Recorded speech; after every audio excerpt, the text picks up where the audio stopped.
ශනිදා සාදය ලොවම නැවතුන මොහොතකි නමුදු හෙට සුබවෙයි පැතුමකි අත්හැර නොදැමු අදිටන නිබඳ සවියකි සැනසුම සතුට නොමදව ගෙනෙන දවසකි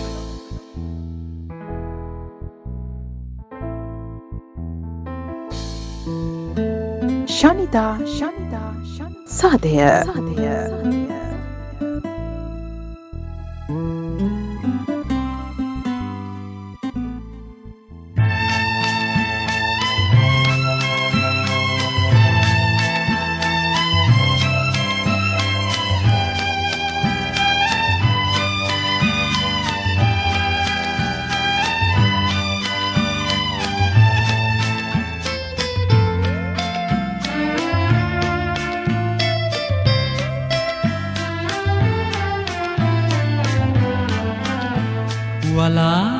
වලාතීරයෙන් එහා කොහේද ලෝකයක් සොයා ඇදෙන් පැතුම් බිඟුන් අපේම ලෝකයක්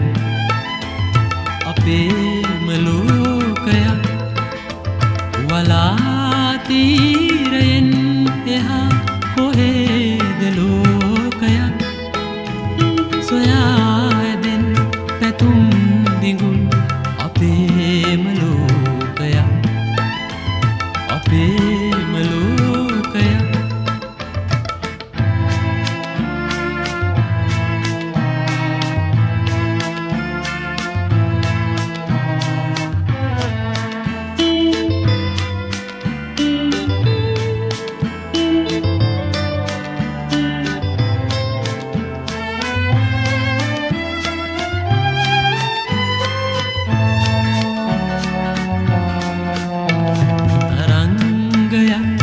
ලෙසින් නදී බිඳී නොයන් සිතින් වසන්තයක් ලෙසින් උදාව එන්න ජීවිතෙන් වලාතීරයෙන් එහා කොහේද ලෝකයක් සොයා ඇදෙන් පැතුම් බිඟුන් අපේම ලෝකයක්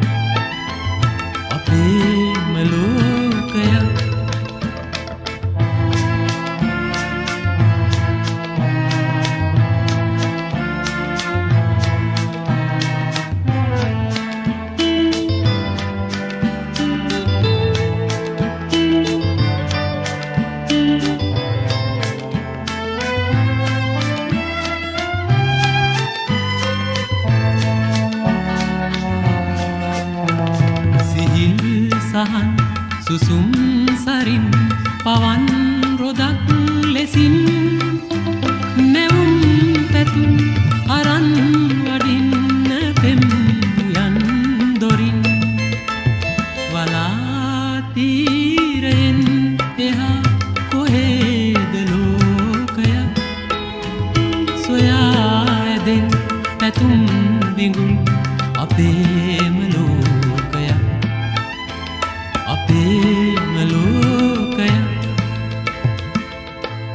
සුන්දර ශනිදාව ආරම්භ කළේ ටී.එම්. ජයරත්න.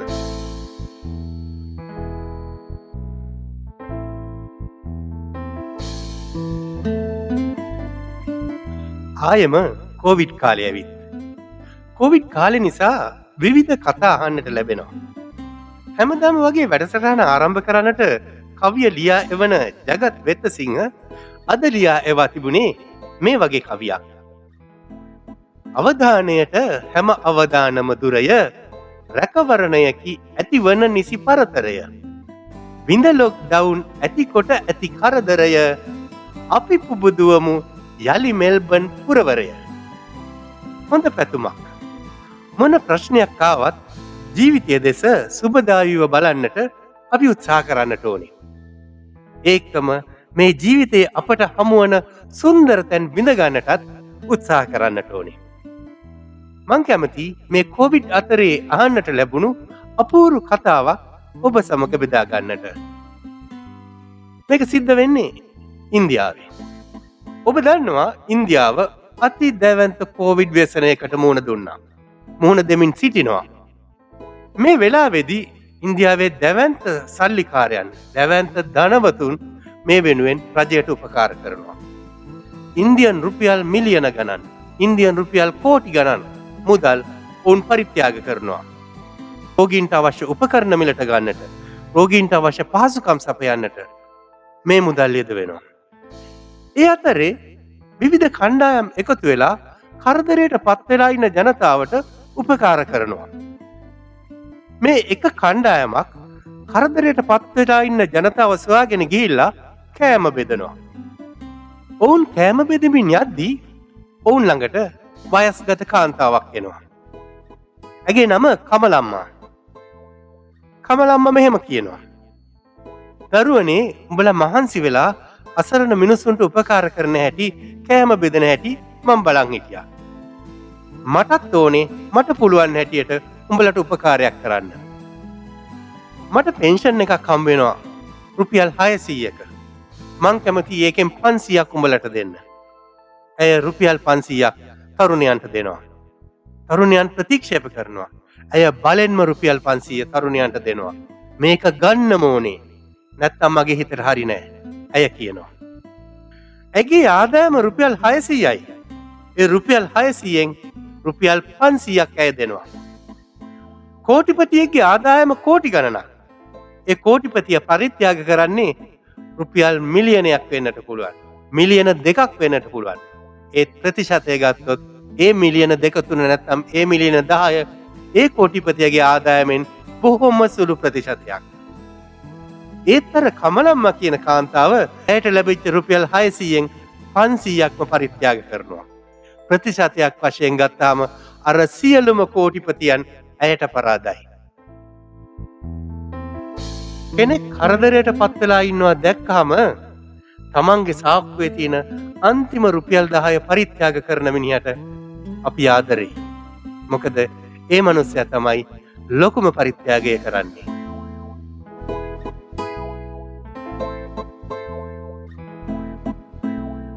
ශනිදා සාදය.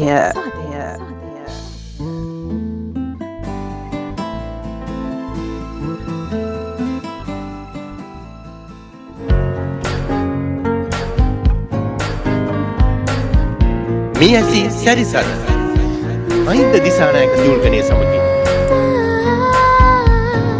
මැනිකේ, ඔයාට මතකද අපේ පුංචි පුතා ඉස්සර කාලේ කහපාට සාරියක් පොරවගෙන අපිට අහගෙන ඉන්න කියලා බණ කිව්වා. පුංචිකමට පිරිත් දන්න විදිහට අපිට කිව්වා. අපි ආදරෙන් අහගෙන හිටියා. අවසානයේ අපේ එකම පුංචි පුතා අපේ කඳුළු අතරින්, ඒත් අපේ අවසරින් පුංචි කාලෙදිම කහ සිවුරු පොරවගත්තා. පස්සෙන් පහු අපි හිත හදාගත්තා. මැනිකේ, අද අපේ පුංචි හාමුදුරුවන්ගේ බුදු සුවඳ ගේ පුරා විසිරලා පැතිරලා ගිහිල්ලා. අපේ සතුට සිත් පුරා දෝරගලා යනවා ඉතිරිලා ගිහිල්ලා. පුංචි අපේ බුදු පුතා ගෙදර ඇවිල්ලා පුංචි බණක් කියලා අපි සසරින් නතර කරන්න හිතාගෙන.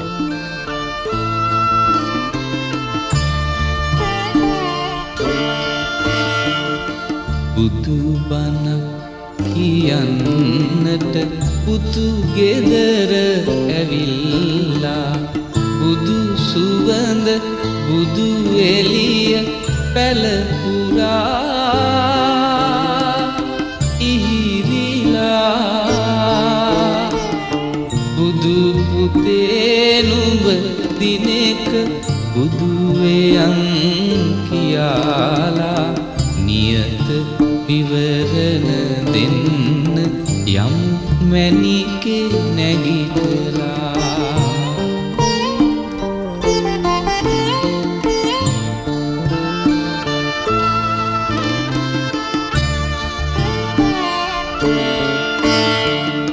හැබැයි ඉස්සර වගේ මගේ පුතේ කියාලා තුරුළු කරගන්න නම් එපායිත් මං වෙලා.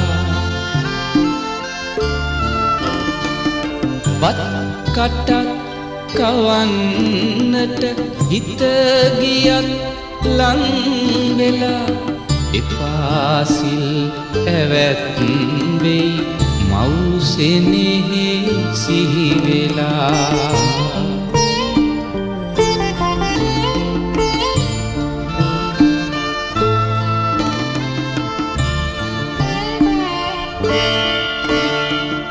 වන කතා කියනකොට පුරතලෙන් මුව විදා කඳුළු පිස දුක නිවෙන බන අසමු නෙතුපියා හැඳුන් නැති සිතින් පුතු දකින්නට දිරිපතා අපිත් විවරණ ලබමු වැටි වැඳ පුතු දෙපා පුතු බණක් කියන්නට පුතු ගෙදර ඇවිල්ලා බුදු සුවඳ බුදු එළිය පැලපුරා ඉහිරිලා බුදු පුතේ නුඹ දිනක බුදු වේයන් කියාලා නියත විවරණ දෙන්න යම් මැණිකේ නැගිටලා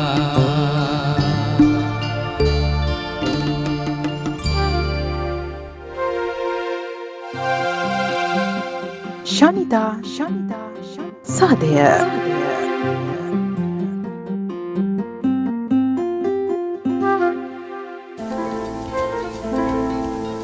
මට හිතෙන හැටි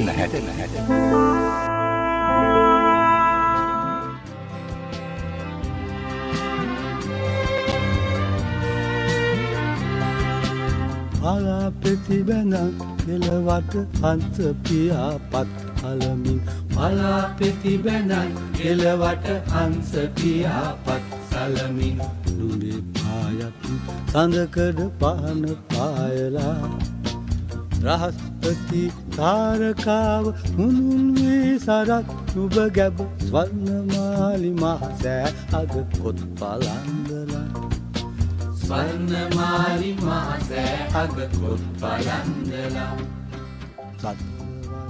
නිහඬ චරිතයක් ඔහු දුකින් දුක පෙරාගෙන ඊට සිනහා ගල්වා ලෝකෙම සතුටු කළ ඔහු කවි පද තුලට මිනිස්කම තවරා කවි හදවත ලෝකයට දන් දුන් කවි වෙසතුරු ඔහු තව කොච්චරනම් දේ මේ අපූර්ව චරිතය ගැන කියන්න පුළුවන්ද? හේ නමින් රත්නශ්‍රී විජේසිංහ කවිය.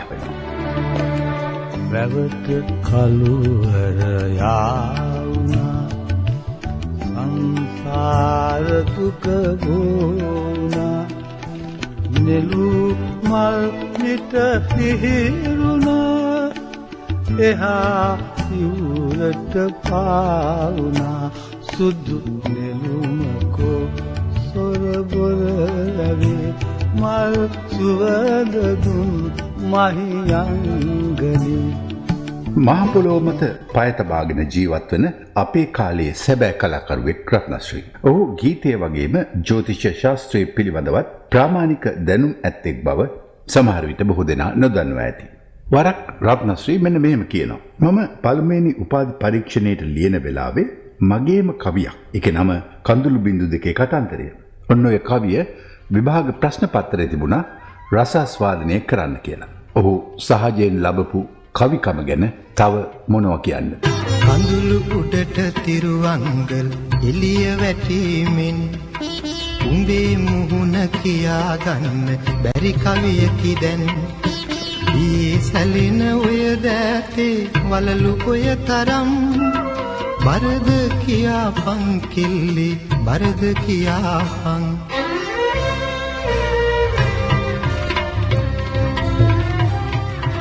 ශාන්ති නීතිමා වැටි නලල කුංකුමම් තිමා අහසේ අඬන චන්දිරන් පාන් පැලට ගිනි ඇවිලි අන්න නැගින දුම් BBC සංදේශයෙන් වරක් රත්නශ්‍රීගේ ගීතයක් මෙන්න මේ විදිහට ඇගීමට ලක් වුණා. රත්නශ්‍රී විජේසිංහයන් විසින් රචිත විශාරද ගුණදාස කපුගේ සූරින් සංගීතාරූඪ කොට ගැයූ මේ ගීය කම්කරු තරුණියන් මත කඩාපාත් වී ඇති දශාව ඉතා විෂද අර්ථ හා නාදද්වනි තුල කැටි කරයි. ලිලි තලන නුඹේ අතට රන් මුදුව දොර හැදිද දෝනි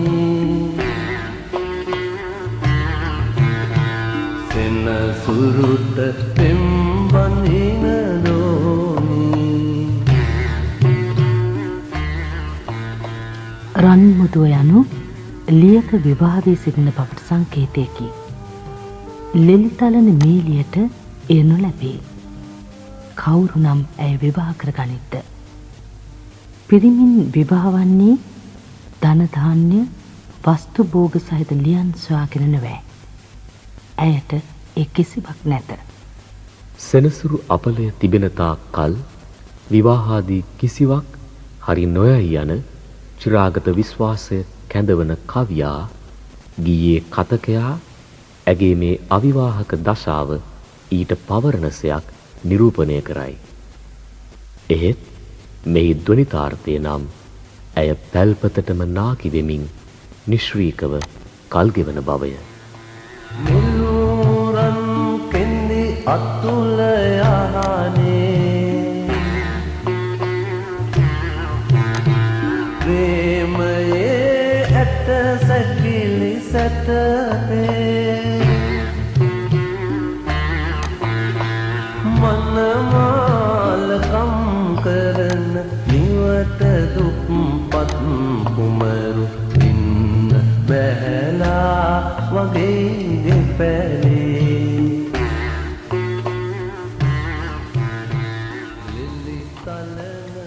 මෙහි අර්ථය කිම? ඇය අනේක වාරයක් රන් කිඳියා තුළ සුව යහන් මත ප්‍රේම ජවනිකා සිතින් මවන්නට ඇත. එහෙත් ඒ සියලු සිහින මාලිකා බිඳ හැලෙන. අද ඒවායින් ඉතිරිව තිබෙන්නේ ඇට සැකිලි පමණි. එකී සියලු කාල්පනික ප්‍රේමයන් මිය කිය බව කීමට මේ කෙතරම් ප්‍රබල රූපකයක්ද? මේ කුමරු ගෙපැල තුළ läග සිටින තාක්කල් පොහොසත් කුමරෙකු ඇගේ අත ගැනීමට නම් නොයනු ඇත. කම්කරුලියන්ගේ අවිවාහකත්වයේ උල්පත මෙතනය. මෙලෙස කවියා තමා නිරූපණය කරන අත්දැකීමේ මූලය කරා ගමන් කොට එය අපගේ නැනැසට ගෝචර කරයි.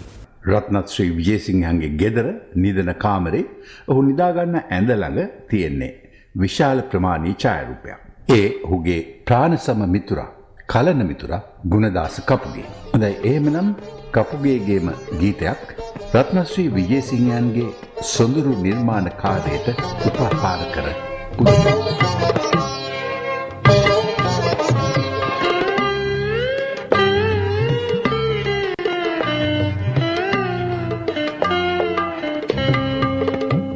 මගේ බිසවුනේ අසපන් නුඹ මන්ත්‍රී දේවි නොවුනි දුෂ්කරමුවේ පලාතේ මට යන්න දෙන්න දේවි මගේ බිසවුනේ අසපන් නුඹ මන්ත්‍රී දේවි නොවුනි දුෂ්කරමුවේ පලාතේ මට යන්න දෙන්න දේවි මේ කඳුළු ඇයිද දැසේ බෑයන්ත නුඹට හිමයේ මේ කඳුළු ඇයිද දැසේ බෑයන්ත නුඹට හිමයේ ගොස්කින්ට කුලේ නිවාසේ විසගෝර සර්ප භවනේ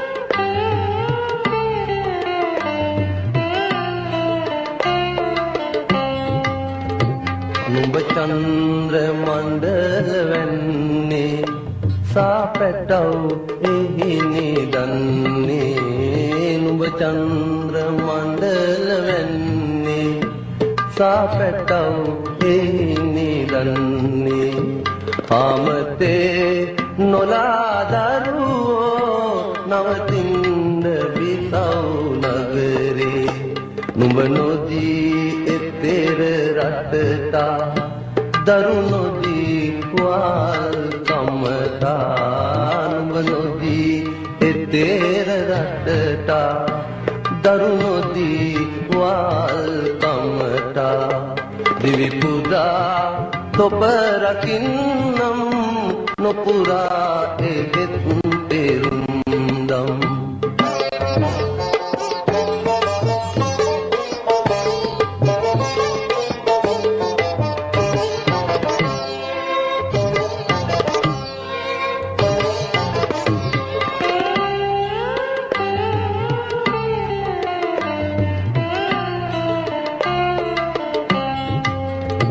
මේ කඳුළු ඇයිද දැසින් බෑයන්ට නුඹට හිමරේ මේ කඳුළු ඇයිද දැසින් බෑයන්ට නුඹට හිමරේ ගොස්තින්ට කුලී නිවසේ විෂගෝර සර්ප බවනි නුඹ චන්ද්‍ර මණ්ඩල වෙන්නේ සාපැටව එහි නිදන්නේ නුඹ චන්ද්‍ර මණ්ඩල වෙන්නේ සාපැටව එහි නිදන්නේ හිමවතට ඇවිත් ගීනෙන් සිත සඳුන් දවර පන්නේ මගේ බිසවුනේ අතාපන් නුඹ මන්ත්‍රී දේවි නොනි දුෂ්කර වූයේ පලාතේ මට යන්න දෙන්න දේවි මගේ බිසවුනේ අතාපන් නුඹ මන්ත්‍රී දේවි නොනි දුෂ්කර වූයේ පලාතේ මට යන්න දෙන්න මට හිතෙන හැටි ඉදිරිපත් කළේ ප්‍රවීණ මාධ්‍යවේදී අශෝක තිලකරත්න.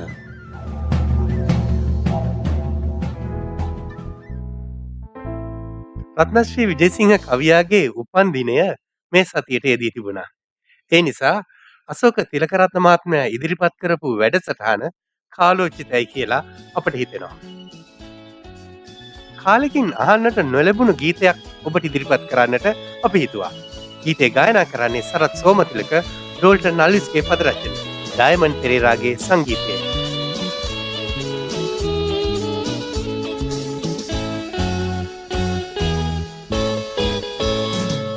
ආශා ඔබ මට හමුණු දිනයේ මගේ සිත සොරකම් කළේ ඔබයි ආදරේ වේදනාව මාරුතේ වෙලා පාවි පාවි මා පෙළන්නම් තෝක වෙන්නෙමි ආශා ඔබ මට හමුණු දිනයේ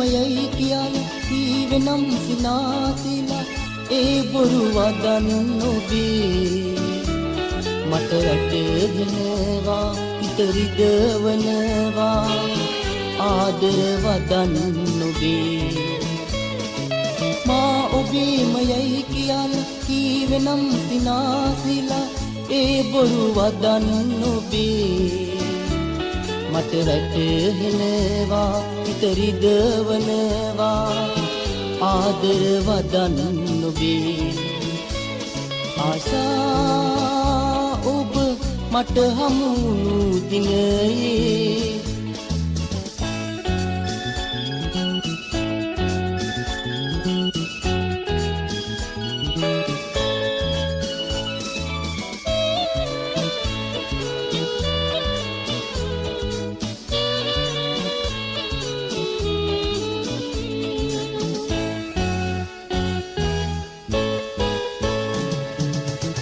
වේදනාවේ මා තබන සෝකතාපයෙන් නොතලා වෙන් වී ගියේ ඔබයි අද වැළ පෙනවා සුදු මැලි වෙනවා ජීවන අහස් තලේ වේදනාවේ මා තබන සෝකතාපයෙන් නොතලා වෙන් වී ගියේ ඔබයි අද වැළ පෙනවා සුදු මැලි වෙනවා ජීවන ආස් තලේ ආසා ඔබ මට හමුණු දිනයේ මගේ සිත තොරකම් කළේ ඔබයි ආදරේ වේදනාව මාරු දේ වෙලා පාවි පාවි මා පෙළන්න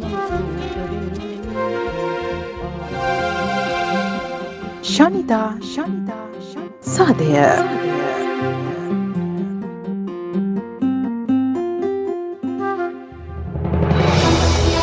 සති අන්ත පුවත් පසවිතරම කොළඹ වරායට ආසන්න මුහුදේදී ගිනිගැනීමට ලක් වූ MV එක්ස්ප්‍රස් පර්ල් නෞකාව මේ වන විට මුහුදුබත්ව තිබෙනවා. නෞකාව ගැඹුරු මුහුද දෙසට රැගෙන යන ලෙස පසුගියදා ජනාධිපතිවරයා අදාළ අංශ වෙත උපදෙස් ලබා දී තිබුණා.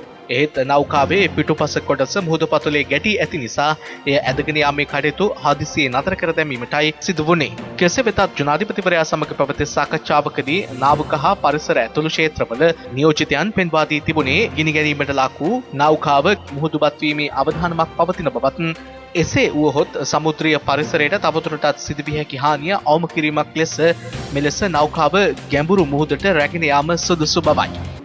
ගිනිගැනීමට ලක් වූ නෞකාවේ බහලුම් 1486ක් පැවති බවත් එහි නයිට්‍රික් අම්ලය ටොන් 25ක් හා උපද්‍රවකාරී අපද්‍රව්‍ය ඇතුළු විවිධ රසායනික ද්‍රව්‍ය මෙන්ම ප්ලාස්ටික් කැබලි තිබූ බවයි අනාවරණය වුණේ.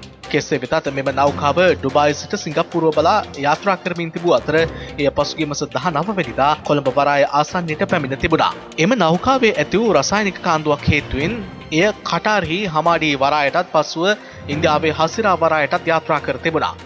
එහෙත් ප්‍රමාණවත් පහසුකම් එම වරායන් සතුව නොමැති බව පවසමින් ඔවුන් එම කාන්දුව පාලනය කිරීමට මැදිහත්ව නොමැති බවයි වාර්තා වන්නේ. පසු එම නෞකාව කොළඹ වරාය වෙත යාත්‍රා කර ඇති බවත් එහිදී මෙවැනි තත්ත්වයක් පිළිබඳව ඔවුන් පෙර දැනුවත් කිරීමක් නොකළ බවත් ශ්‍රී ලංකා වරාය අධිකාරිය පවසනවා. පසුව නෞකාවේ ගින්නක් ඇති වූ අතර එය පාලනය කිරීම සඳහා වරාය බලධාරීන්ගෙන් සහාය ඉල්ලා තිබුණා. ශ්‍රී ලංකා වරාය අධිකාරිය නාවික හමුදාව ගුවන් හමුදාව හා ඉන්දියට යාත්‍රාවක්ද ගින්න නිවා දැමීම සඳහා කටයුතු කළත් ගින්න දින ගණනක් පැවති අතර එය පාලනය කිරීමට දැඩි වෙහෙසක් දැරීමට සිදු වුණා. කෙසේ වෙතත් මෙම සිදුවීම සම්බන්ධයෙන් කොළඹ පැවති මාධ්‍ය හමුවකදී රියාදී ප්‍රින්සස් නෞරා විශ්වවිද්‍යාලයේ පර්යේෂණ දෙපාර්තමේන්තුවේ මහාචාර්ය චන්දිමා විජේකුණවර්ධන මහත්මිය මෙලෙස අදහස් පළ කළා. ඉන්දියන් සාගරයේ විෂ සහිත නෞකා එකක් නෙවෙයි විෂ සහිත නෞකා දෙකක් මේ වකවානුව තුල සැරිසරලා තිබෙනවා. ජාත්‍යන්තර ඉන්ටර්පොලිස් සංවිධානය මේ පිළිබඳව පාකිස්තානය දැනුවත් කරනවා. බංග්ලාදේශය දැනුවත් කරනවා. ඉන්දියාව දැනුවත් කරනවා. එතකොට අපේ ප්‍රශ්නය ලංකාව දැනුවත් කරේ නැද්ද? ඉන් එක නෞකාවක් මේ වෙනකොට ලංකාවට ඇවිල්ලා ගිනි අරගෙන අපේ මුහුද විනාශ කරලා අපේ බිම විනාශ කරලා ඉන්දියාවේ තොටුපොළට ළඟාවන එක් නෞකාවක් නම වෙනස් කරලා පාකිස්තානයට හරවා ඇරලා මේ වෙනකොට පාකිස්තානයේ කරච්චි වලට ටිකක් එහායින් තිබෙන තොටුපළේ නවතා තිබෙනවා. ඒ නෞකාවේ 15000කට වඩා අධික බැරල් ප්‍රමාණයක් අඩංගු වී තිබෙන මර්කරි ඒ නෞකාවේ තිබෙනවා. ඒ විෂ සහිත නෞකාවට නොදෙවෙනි නෞකාවක් ලංකාවට ඇවිල්ලා ලංකාව මේ වෙනකොට ලංකාවේ මුහුදු වෙරළ ගිනිබත් කරනවා. ඇත්තටම කියනවා නම් අපි හරියටම දන්නේ නැහැ මේ නෞකාවෙත් මර්කරි නැමැති විෂ සහිත රසායන ද්‍රව්‍යත් අඩංගු වුණාද කියන එක. මේ විෂ සහිත විෂ ලංකාවට ගෙන එන්න කවුද අවසර දුන්නේ කියන එක තමයි අපිට දැනගන්න ඕන කරන්නේ.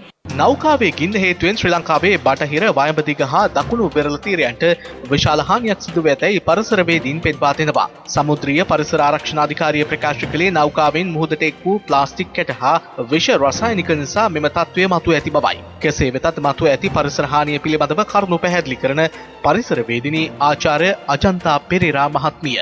නයිට්‍රික් අම්ලය මුහුදට වැටෙනවාත් හා සමගම ඒ ප්‍රදේශයේ හිටපු කුඩා මත්ස්‍යීන් සහ සියලු ජීවීන් මැරුණා විතරක් නෙමේ දිය වෙලා ගියා. ඔවුන්ගේ ඇටකටු දිය වෙලා යනවා. ඒ වගේම ඇල්ගී මතු පිටේ ඉන්න ඇල්ගී ටික ඔක්කොම මැරිලා ගියා. කැල්සියම් කාබනේට් දිය වෙලා ගිහිල්ලා අපි අවුරුදු ගාණක් හදපු කොරල් පර ටික ඔක්කොම විනාශ වෙලා ගියා. ඒකයි අපි පරිසර විද්‍යාඥවරු විදියට කෑ ගහන්නේ. මුදේ හදාගත්ත සම්පත් අපේ මත්ස්‍ය කළමනාකරණයට හදාගත්ත සම්පත් එක මොහොතකින් නැති කරගත්ත වන්දියක් හින්දා මෙච්චර දුබල මෙච්චර දුප්පත් මානසිකත්වයක් අපේ කැබිනට් මණ්ඩලයට සහ රජයට කොහොමද ඇති වුනේ? මේකද මේ රජය කියලා කියන්නේ? මුදා ගැනුණු නෞකාවේ කපිතාන්වරයා, ඉංජිනේරුවරයා හා නියෝජ්‍ය ප්‍රධාන ඉංජිනේරුවරයාට රටින් පිටවීම වළක්වාලමින් කොටුව මහේස්ත්‍රාත් අධිකරණය නියෝගයක් නිකුත් කළා. නිරෝධායනයට ලක්ව සිටි එම පිරිසකින් අපරාධ පරීක්ෂණ දෙපාර්තමේන්තුවද මේ වන විට ප්‍රකාශ ලබාගෙන තිබුණා. කෙසේ වෙතත් මෙවැනි අනතුරුකාරී අවස්ථාවක නෞකාවට තම මුහුදු සීමාවට ඇතුළු වීමට අවසර ලබා දීම සම්බන්ධයෙන් විවිධ අදහස් පලවනවා. මේ ඒ පිළිබඳව කරුණු පැහැදිලි කරන ජනතා විමුක්ති පෙරමුණේ ප්‍රචාරක ලේකම් විජිත හේරත් මහතා. නයිට්‍රික් ඇසිඩ් තියෙන ඒ නැවේ කන්ටේනර් වලට වතුර ගැහුවා නිමන්. එවැනි ඔලොමොට්ටල තීන්දුවක් අරගෙන මේක මහා ගින්නක් බවට පත් වුණා. දැන් ඇමතිවරයා කියනවා නම් අපිට දැනුම් දුන්නේ නැහැ. අපි දන්නේ නැහැ කියලා. පට්ටපල් බොරු වෙන්න බෑ. එහෙම දන්නේ නැතුව නාවික හමුදාව වරායධිකාරිය අපේ ලංකාවේ මුහුදු සීමාවට ඇතුළු වෙන්න දෙනවද? එහෙම දුන්නා නම් ජාතික ආරක්ෂාවට ඒක බරපතල ප්‍රශ්නයක්. කෙසේ වෙතත් නෞකාවේ සිදුවීම සම්බන්ධයෙන් කොළඹ බරාය හාබර් මාස්ටර් කපිතාන් නිර්මාල් සිල්වා මහතා මෙලෙස අදහස් පළ කළා. ආධාර ඉල්ලලා ආපුවම ඒක අපිට වගකීමක්. ඇවිල්ලා පැය 23කට විතර පස්සේ තමයි ඇත්තටම ගින්නක් ඇති වුනේ. ඉතින් අපි ඒකට අවශ්‍ය අපේ තියෙන මේ හැකියාව වලින් අපේ තියෙන රිසෝසස් වලින් අපි ඒක මැඩපවත්වගෙන හිටියා. අධිකාරියේ අපි ටග් යාත්‍රා 3ක් පාවිච්චි කරලා මේක කන්ට්‍රෝල් කරගෙන හිටියා. වාසනාවට අර බෙන්ගාල බොක්කේ ඇති වෙච්ච ආපాతයත් සමග එතන සයික්ලෝන් එකක් ඇති වුණාම කාලගුණය නොහිතූ විදිහට උග්‍ර වුණා. ඒ උස මීටර් 4ත් 5ත් අතර තරමකට මේක වර්ධනය වුණා. අනෙත් එක තමයි මේ හුළඟේ සරකමට අර තිබිච්ච පිච්චෙන්න තිබිච්ච මේවා වැඩිපුර ගින්න වැඩි. ඒකෙන් තමයි මේක පාලනය කරගත්තේ නොහැකි තත්වයකට පැමිණුනේ. නෞකාවේ ඇති වූ ගින්න හේතුවෙන් බවට සැක කළ හැකි විශාල තෙල් පැල්ලමක් පසුගිය බදාදා ජායල පමුණුව මුහුදේ නිරීක්ෂණය වූ බව සමුද්‍රීය පරිසර ආරක්ෂණ අධිකාරිය පවසනවා. මේ අතර මෙහි බලපෑම හේතුවෙන් පානදුර සිට කොළඹ හරහා කොච්චිකඩේ දක්වා වන වෙරළාසන්න මුහුදේ දීවර කඩ තුළ යෙදීම නැවත දැනුම් දෙනතුරු තහනම් කළ බව දීවර දෙපාර්තමේන්තුව පවසනවා. මීට අමතරව ලුණු හිඟයක් ඇතිවිය හැකි බවට ඇති වූ සැකයක් මත බොහෝ දෙනා ලුණු තොග රැස් කිරීම ආරම්භ කර තිබෙනවා. කෙසේ වෙතත් රාජ්‍ය ප්‍රකාශ කළේ ප්‍රමාණවත් ලුණු තොග රට තුළ පවතින බවයි. නෞකාවෙන් පරිසරයට සිදු හානිය පිළිබඳව වන්දි ලබා ගැනීමේ ක්‍රියාවලිය නීතිපති දෙපාර්තමේන්තුව හා නෞකාව ගලවා ගැනීම සඳහා පැමිණි සමාගමේ නියෝජිතයන් හා සෙසු අංශ මැදිහත්ව මේ වන විටත් ආරම්භ කර තිබෙනවා. කොවිඩ් පාලනය සඳහා මෙරට භාවිත කරන චීනයේ නිෂ්පාදිත සයිනෝෆාම් එන්නතේ මිල ගණන් සම්බන්ධයෙන් දැන් සංවාදයක් මතුව තිබෙනවා. එක් එන්නතක් බංග්ලාදේශය ඩොලර් 10කට මිලදී ගනිද්දී ශ්‍රී ලංකාව ඩොලර් 15කට මිලදී ගැනීම විමතිය දනවන්නක් බව බොහෝ පාර්ශව පෙන්වා දී තිබුණා. මෙයිට ප්‍රතිචාර දැක්වූ ශ්‍රී ලංකාවේ චීන තානාපති කාර්යාලය බංග්ලාදේශය හා සයිනෝෆාම් සමාගම අතර ප්‍රසම්පාදන ගිවිසුම තවමත් අවසන් වන නොමැති බව පෙන්වා දුන්නා. මේ පිළිබඳව හිටපු සෞඛ්‍ය අමාත්‍ය රාජිත සේනාරත්න මහතා මාධ්‍ය හමුවකදී කරුණු පැහැදිලි කළා. අපි ඩොලර් 15කට දැන් සයිනෝෆාම් ගන්නෙ. නමුත් බංග්ලාදේශයේ ගන්නේ ඩොලර් 10කට. එතකොට මේගොල්ලෝ කියනවා එන්නත් අපි එන්නත් කරනවා මිලියන 14ක් එන්නත් කරනවා. එතකොට මිලියන 14ක් එන්නත් කරනවා කියන්නේ එක ඩොලර් 5 ගානේ ඩොලර් මිලියන 70ක් අමතරව ගෙවනවා. එතකොට මේක මෙහෙම හෙලිදර වුණාම ලංකාවේ චීන තානාපති කාර්යාලය ඉතාමත්ම කාර්යශීලීව ඔක්කොම උත්තර දෙනවා. ලංකාවේ ආණ්ඩුවට උත්තර දෙන්න දෙයක් නැහැ. ඒගොල්ලොම උත්තර දෙනවා මේ ගනුදෙනු ගැන. මේ පිළිබඳව මාධ්‍යවේදීන් කැබිනට් තීරණ දැනුම් දෙන මාධ්‍ය හමුවේදී සම කැබිනට් ප්‍රකාශකවරුන් වන අමාත්‍ය කෙහෙලි රමුක්වැල්ල හා උදේ ගම්මන්පිල යන මහත්වරුන්ගෙන් විමසීමක් කළා. නිෂ්පාදනය කරන්නේ චීන නිසා ඔවුන්ට අයිතියක් තියෙනවා ඒ සම්බන්ධව කතා කරන්න. මේ එන්නත දැනට තියෙන්නේ ඩොලර් 18 ඉඳන් 40 දක්වා විවිධ රටවල් විවිධ ආකාරයෙන්. මොකද මේක එක රටක් එක ආයතන අපි කියනවා නිෂ්පාදකයාත් එක්ක තියෙන සාකච්ඡාවන් අනුව තමයි ඔවුන් තීරණ කරන්නේ. ප්‍රසන්තාපාදන ක්‍රමය ඕනම කෙනෙකුට අභියෝගයට ලක් කරන්නට පුළුවන්. තවත් රටවල් ගණනාවක් ඩොලර් 25ට ගත්තේ වතේ. මේ අතර සංචරණ සීමා පැනවීම හේතුවෙන් ජීවනෝපාය අහිමි වූ පුද්ගලයන් සඳහා ලබා දෙන රුපියල් 5000 දීමනාව පසුගිය බ්‍රහස්පතින්දා නැවත ක්‍රියාත්මක කෙරුණා. එමෙන්ම කොවිඩ් ව්‍යාප්තිය හමුවේ ශ්‍රී ලංකාවේ වත්මන් ආර්ථික තත්ත්වය පැහැදිලි කළ මහා බැංකුව අධිපති මහාචාර්ය WD ලක්ෂ්මන් මහතා. COVID-19 පැතිරීම පැහැදිලිවම ආර්ථික කටයුතු වලට යම්කිසි බලපෑමක් කරනවා. ඒ බලපෑම 2020 දෙවනි කාර්තුවේ ඇති වෙච්ච බලපෑම තරම් බරපතල නැහැ. හේවා ගන්නට අමාරු තත්ත්වයක් නැහැ. මොකද හේතුව ඒ කාලේ සම්පූර්ණ ලොක්ඩවුන් ඇති කරගත්තු ප්‍රගතිය එක්කම ඒකෙදි මුහුණ පාන්නට සිද්ධ වෙච්ච අර්බුද ගැනත් ආර්ථික දුෂ්කරතා ගැනත් අපි අවබෝධයක් ලබාගෙන තිබෙනවා. ඒකම වැඩ කරන ස්වරූපයන් පිළිබඳව ඒ කාලේ ලබාගත්තු අත්දැකීම් වලින් දැනට පාවිච්චි කරන්නට පුළුවන් ප්‍රයෝජන ගන්නට පුළුවන්. මුල් අවස්ථාවන්නේ COVID-19 නිසා ඇති වෙච්ච ආර්ථික දුෂ්කරතා සහ ආර්ථික කඩාවැටි මෙවර ඇති වෙන එකක් නැහැ කියන එකයි අපේ විශ්වාසය. මේ අතර කොවිඩ් වැළඳීම හේතුවෙන් මෙරට පාර්ලිමේන්තුවට තේරීපත් වූ පළමු භික්ෂුව සහ දකුණු පළාත් සභාවේ හිටපු මන්ත්‍රී පූජ්‍ය බද්දේගම සමිත හිමියන් පසුගියදා අපවත් වුණා.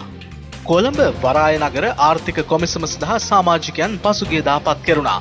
ජනාධිපති නීතිඥ ගාමිණී මාරපනගේ සභාපතිත්වයෙන් යුත් සමාජිකයන් 7 දෙනෙකු ජනාධිපතිවරයා විසින් මෙලෙස පත් කළ බවයි ජනාධිපති මාධ්‍යංශය නිවේදනය කළේ.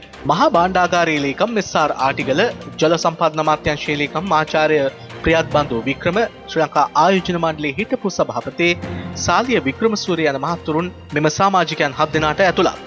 මේ අතර කොළඹ වරාය නගර ව්‍යාපෘතියට සමගාමීව කොළඹ නගරයේ ඇති වාණිජ්‍ය වටිනාකමකින් ඉහළ ඉඩම් ආයෝජන අවස්ථා සඳහා ලබා දීමට රජය තීරණය කර තිබෙනවා.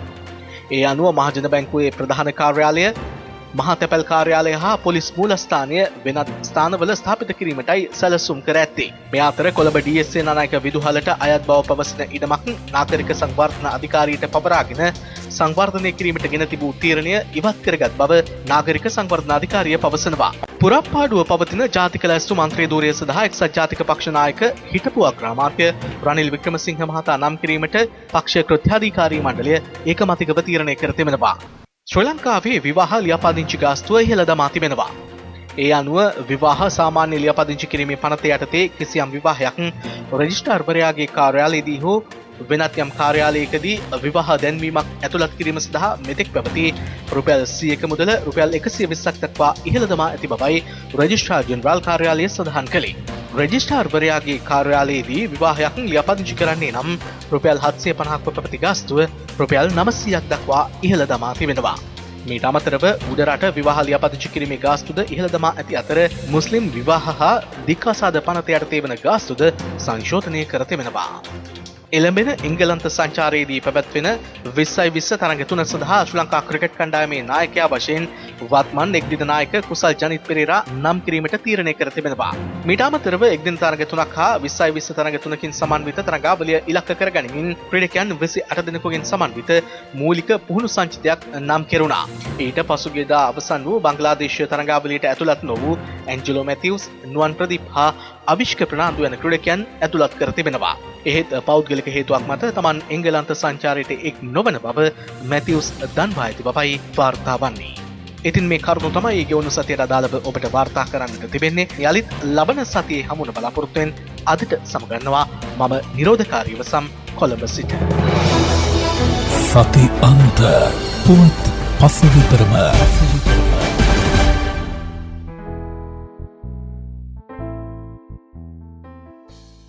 සිංහබාහු කතාව අපි කවුරුත් දන්නවා. සිංහබාහු නාට්‍ය තවත් අපිට හුරුපුරුදුයි. සිංහබාහු කතාවේදී සිංහයා පුතාගේ ඒ කියන්නේ සිංහබාහුගේ හීතලයේ වැදිලා මැරිලා වැටෙනවා. මම හැබැයි නව අර්ථකථනයක් දුන්නා. ඒ කියන්නේ නව අදහසක් දුන්නා. ඒ තමයි සිංහයා තම් පුතාගේ හීතලේ වැදුනා වගේ එදා හඟවලා බිම වැටිලා ඉඳලා ඊට පස්සේ ගල්ලෙන්නට ඇවිල්ලා තාමත් තම දරුවන් දෙන්න ප්‍රිය බිරිඳ සුප්පා දේවිය එනතුරු සිංහයා පීතෘ සෙනෙහසින් මග බලාගෙන ඉන්නවා. සිංහයා ගැන අපි අමතක කරලා දාමු. වර්තමානයේ දරුවෝ දෙන්න එක්ක බිරිඳ යන්න යනවා. ආදරණීය පියා දරුවෝ එනතුරු තම බිරිඳ කවදා හරි එනතුරු ගෙදර බලා ඉන්නවා. හොඳයි, ඒ කතාව තමයි මේ ගීතය තුල තියෙන්නේ. සංගීතය කළේ දර්ශන රුවන් දිසානායක, ගායනය කළේ ප්‍රවීණ ගායන ශිල්පී සමන්ත පෙරේරා. සුපුරුදු මද්දලේ හඬ ඇහෙනකොට සිංහබාහු නාට්‍යයත් ඔබට මතක් වේවි. ගීතය ලිව්වේ මහින්ද දිසානායක දියුල්ගනේ. රංගභූමිය වංගදේශය බියෙන් අලලාලා ඔබව කැඳවා ආවේ මේ ගල්ලෙන් මැදුරටා සසර කාලෙන් ඔබට පෙම්බැන්දා සිංහයානම් මමයි සුප්පාදේවියේ සිංහයානම් මමයි සුප්පාදේවියේ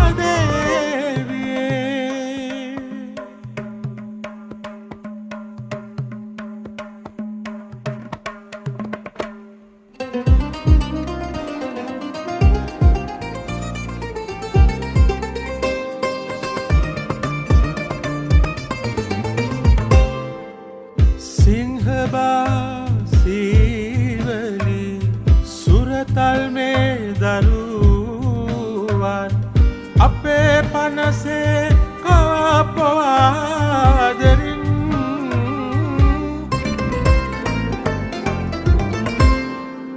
සියලු පිරිපත වලකමින් කැලේ මමයි හිමියා විසුව ඔබ සමගින් මමයි හිමියා විසුව ඔබ සමගින්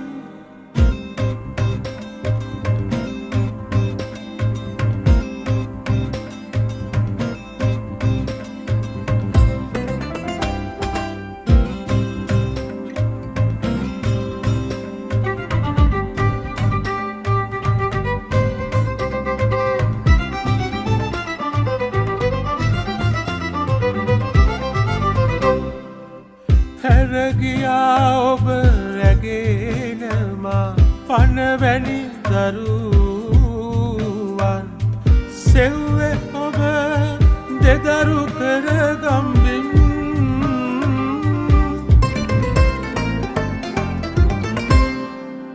මපුත්ති සර වැදුනසේ හඟවා වෙසෙන ගල්ලෙන් පියාමා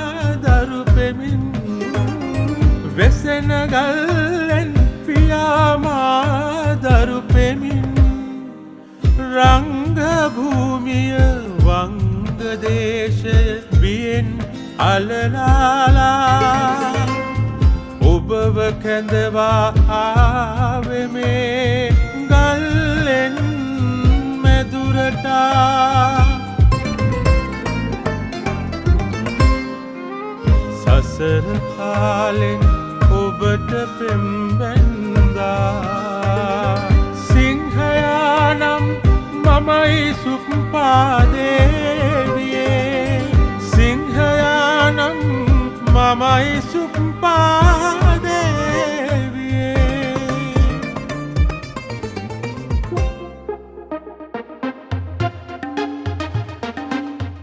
රස මුසු සිනමාව සිනේ මායා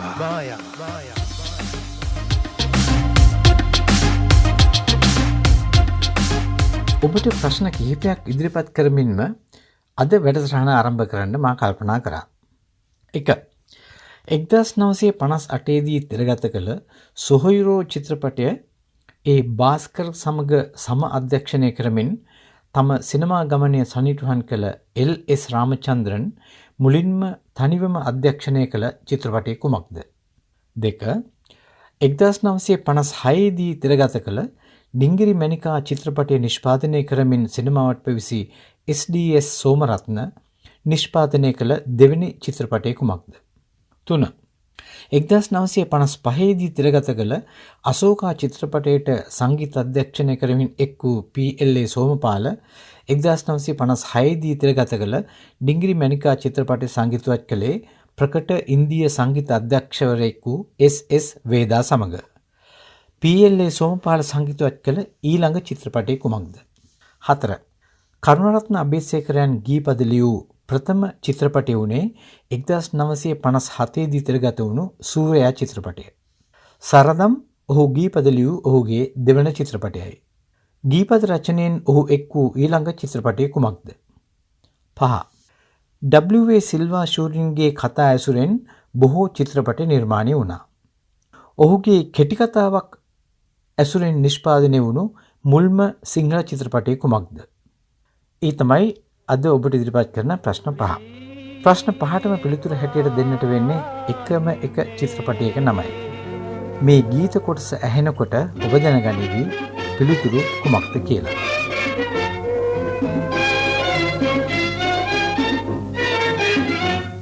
සිරිපාදෙහි මේ දෙයයන් රටේ මේ ශාන්ත උදේ සූර්යෝදේ මනහර කඳු පෙළ කාන්ති දේනවෝදේ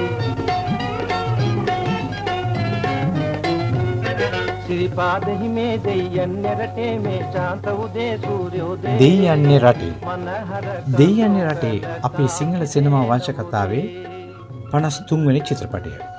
1926 දී W.A. සිල්වා ෂූරින් විසින් රචිත කෙටිකතා සංග්‍රහයක් වූ දෙයයන් රටේ සහ තවත් කෙටිකතා නම් වූ පොතේ ආ දෙයයන් රටේ කෙටිකතාව ඒ නමින්ම චිත්‍රපටයේ අධ්‍යක්ෂණය කරේ මා මුලින් කී අයුරු LS රාමචන්ද්‍රන්. නිෂ්පාදනය SDS සෝමරත්න. කැමරා අධ්‍යක්ෂණය SS නාදන්. චිත්‍රපටයේ සංගීතවත් කළේ PLA සෝමපාලයන්. සියලුම ගීවල ගීපද කරුණරත්න අබේසේකරයන්ගේ. චිත්‍රපටයේ රංගපෑ ප්‍රධාන නළුනිලියන් වූයේ සේනාධීර කුරුප්පු, පුණ්‍යාහින්දනිය, ඩොමි ජයවර්ධන, පීදාස ගුණසේකර, රෝහිණී ජයකොඩි, ජෙනි විනිෆ්‍රෙඩා, ඇල්ෆ්‍රඩ් එදිරිමාන්න, ධර්මශ්‍රී කල්දේරා, ලිලියන් එදිරිසිංහ සහ සීටී ප්‍රනාන්දු. ඊට අමතරව තවත් නළුනිලියන් 20කට අධික ප්‍රමාණයක් රංගපෑමෙන් දායක වුණා. මේ චිත්‍රපටයේ ගැයුණු ගීත හැම එකකටම තනු හා සංගීත ලෙස PLA සෝමපාලයන් භාවිත කළේ එවකට ඉන්දියාවේ ප්‍රචලිතව තිබූ චිත්‍රපට ගීවල අඩංගු තනු හා සංගීතය. මොහිදින් බෙක් සහ GSB රාණි පෙරේරා ගායනා කළ රැල්ලේ කිරිවැල්ලේ ගීතයට තනු හා සංගීතය ලෙස භාවිත කළේ 1957 දී ඉන්දියාවේ තිරගත කළ දෝ රොති කියන චිත්‍රපටයේ ආ ශංකදාස් ගුප්තා සහ සුමන් කල්යාණපුර ගායනා කළ සුන්ලෝ අජි සුන්ලෝ කියන ගීතය. මා මුලින්ම ප්‍රචාරය කළ මොහිදින් බෙක් ගායනා කළ සිරිපාද හිමේ දෙයයන් රටේ ගීතයට 1957 දී තිරගත කළ මිස් මේරි කියන හින්දි චිත්‍රපටයට මොහමඩ් රාෆි ගායනා කළ ජේ මාද බඩේ දිල් සාර්ද බඩේ කියන ගීතයේ තනුවත් HR ජෝතිපාල ගායනා කළ සීත සුනිල් දිය දහරා ගීතයට 1957 දී තිරගත කළ ප්‍යාසා කියන චිත්‍රපටයේ මොහමඩ් රාෆි ගායනා කළ සාර්ජෝ තෙරා චක්‍රායේ ගීතේ තනුවත්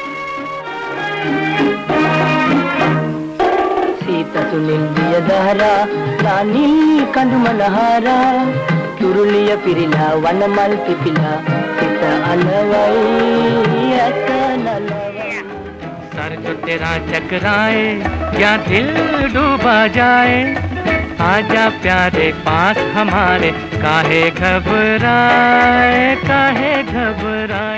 ලතා සහ ධර්මදාස වල්පොල ගායනා කළ සීත ගඟුලේ සීත හිමේ ගීතයට 1955 දී තිරගත කළ Mr. and Mrs. 55 චිත්‍රපටයට ගීතා දත් ගායනා කළ තණ්ඩි හවා කාලි ඝටා ගීතයේ තනුවත් යොදාගත්තා.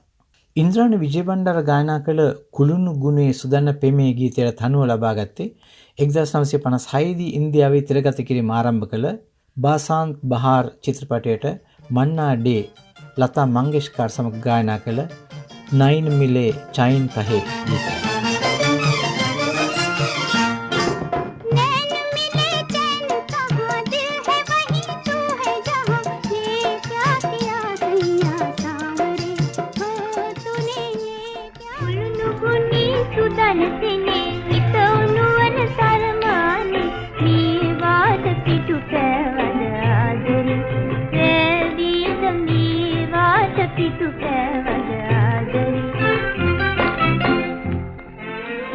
දෙයනි රටේ චිත්‍රපටයේ තව ගීතයක් ගායනා කරනවා GSB රාණි පෙරේරා. ඒ ගීතය තමයි මට ඔබද අගේ කියන ගීතය. 1954 දී තිරගත කළ නැස්ටික් චිත්‍රපටයට ලතා මංගেশකර් ගායනා කළ තෙරේ ෆූලෝන් සේභී ගීතයේ තනුව තමයි මට ඔබද අගේ කියන ගීතයට PLA සෝමපාලයන්ගේ තේරීම වුණේ. 1956 දී ඉන්දියාවේ තිරගත කළ ජග් තේ රාහෝ යනුවෙන් නම් කළ චිත්‍රපටයක්. ඒ චිත්‍රපටයේ එනවා जिंदगी ख्वाब है කියන ගීතය. ඒ ගීතේ ගායනා කළේ මුකේෂ්. ඒ ගීතේ තනුව යොදාගෙන තනු ගීතය උනේ අන්දරේ මැරුණේ නෑ කියන ගීතය. දෙයයන්ේ රටේ චිත්‍රපටය තිරගත කිරීම ආරම්භ කළේ 1958 මැයි 1 වෙනිදා. එය හෙළදිව ෆිල්ම් ආර්ට්ස් ඉදිරිපත් කිරීම. ඊට අවුරුද්දකට විතර කලින් ඉන්දියාවේදී තිරගත කළ හින්දි චිත්‍රපටයක් ලක්ෂ්මී පූජා කියලා. නිරූපා රෝයි, ශාහු මෝදක්, ජීවන්, නිරංජන් ශර්මා, බාබු රාජී රංගපෑ ඒ චිත්‍රපටය නිෂ්පාදනය සහ අධ්‍යක්ෂණය කළේ ජයවන්ත් දේසායි. සංගීතවත් කළේ චිත්‍රගුප්ත. මොහමඩ් රාෆී, ඌෂා මංගেশකර්, ශම්ෂඩ් බිගම්, ගීතා දත් ගායනා කළ ගීත සියල්ල රචනා කළේ භාරත් වයාස්. ඒ චිත්‍රපටයේ එක ගීතයක් ගැන අපි අවධානය රඳවමු. ඒ ගීතය ගායනා කළේ මොහමඩ් රාෆී. सुन सुन पालन हारे कोई तेरी भक्ति को आज ललकारे हो कोई तेरी शक्ति को आज ललकारे सुन सुन पालन हारे कोई तेरी भक्ति को आज ललकारे हो कोई तेरी शक्ति को आज ඒ ගීතයේ තනු තමයි PLA සෝමපාලයන් උපයෝගී කරගත්තේ දෙයයන්ේ රටේ චිත්‍රපටයට මොහිදින් බෙක් ගායනා කළ මේ ගීතය නිර්මාණය කරද්දී. හිම බිම පාලන සුරින්දේ හිම බිම පාලන සුරින්දේ ඔබේ බල ශක්තිව මාගේ අනුග්‍රහණේ ඔබේ බල ශක්තිව මාගේ අනුග්‍රහණේ හිම බිම පාලන සුරින්දේ ඔබේ බල ශක්තිව මාගේ අනුග්‍රහණේ ඔබේ බල ශක්තිව මාගේ අනුග්‍රහණේ හිම බිම පාලන සුරින්දේ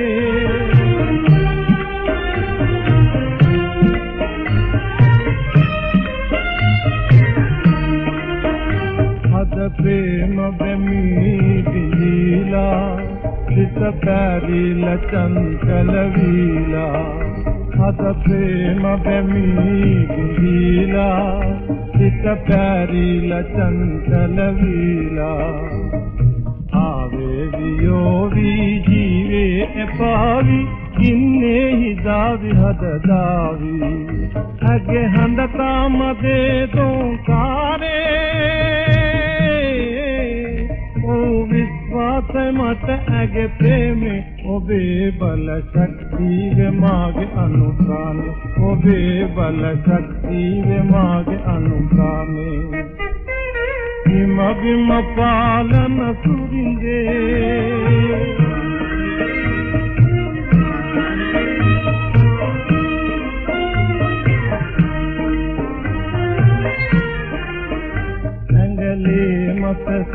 हावीला किसी प्राणे पुदन बंदीला एंगले मत से हावीला किसी प्राणे पुदन बंदीला आगे अम्मा माने उदुम्मा वेदनाव विसकोट जम्मा महाविपत की कल अपराधे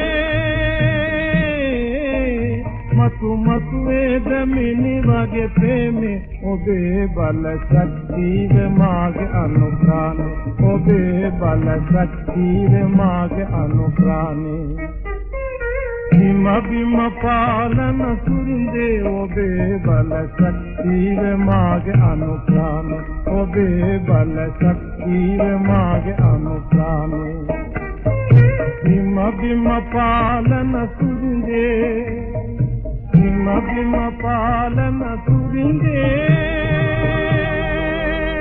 ඉතින් අපි ලබන සතියේ හමුවෙමු මේ චිත්‍රපටයේ එන භූමිකාවක් රඟ දැක්වූ එක්තරා රංගන ශිල්පිනියෙක්ගේ තතු දැනගැනීමට.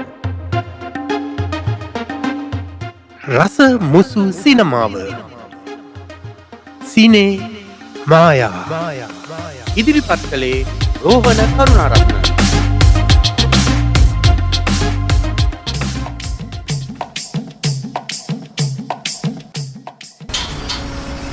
මේ පාල මොකද බං ගොනේ ආපු වෙලේ ඉන්න කල්පනාව බලපන් දැන් ලොකු බාසුන් නැත් එනවා ඇති ඉක්මනට මේ පලංචිය දාලා ගනින් නෑ මම මේ කල්පනා කරේ අපේ ගෙදර තියෙන ප්‍රශ්න අයියෝ ඕවා සුළු දේවල් නේ අපේ ගෙදරත් එමට ප්‍රශ්න ගෑණිගේ කන්දොස් ක්‍රියාව ඉවරයක් මේ මදිවට නැත්නම් හොට දානවා ඒවට මම ඒව ගාන්ට ලස්සනට විසඳනවා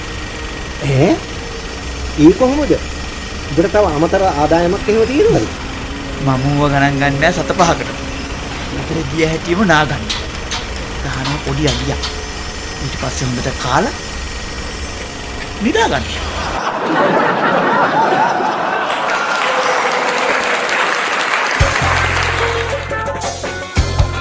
චින්තක සිරිකුමාර ගාමිණී පැලැඳ පිටපත ගාමිණී පැලැඳ.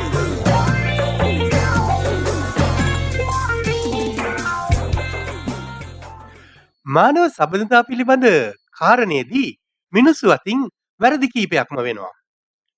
පළමුව ඔවුන් අනෙකාට සවන් දෙන්නේ බාගෙට. තේරුම් ගන්නේ කාලයි. හිතන්නේ බිඳුවයි. ඒ නමුත් ප්‍රතිචාර දක්වනවා දෙගුණයක්. මේ ගැන හිතන්න. ඔබට බොහෝ දේ තේරුම් ගන්නට පුළුවන් වෙයි. ලබන සතියේ නැවත හමු වෙමු. අදත් ශනිදා සාදය සම්පාදනය කොට ඉදිරිපත් කළ මම ජගත් ජේ එදිරිසිංහ.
මල් මල් විලේ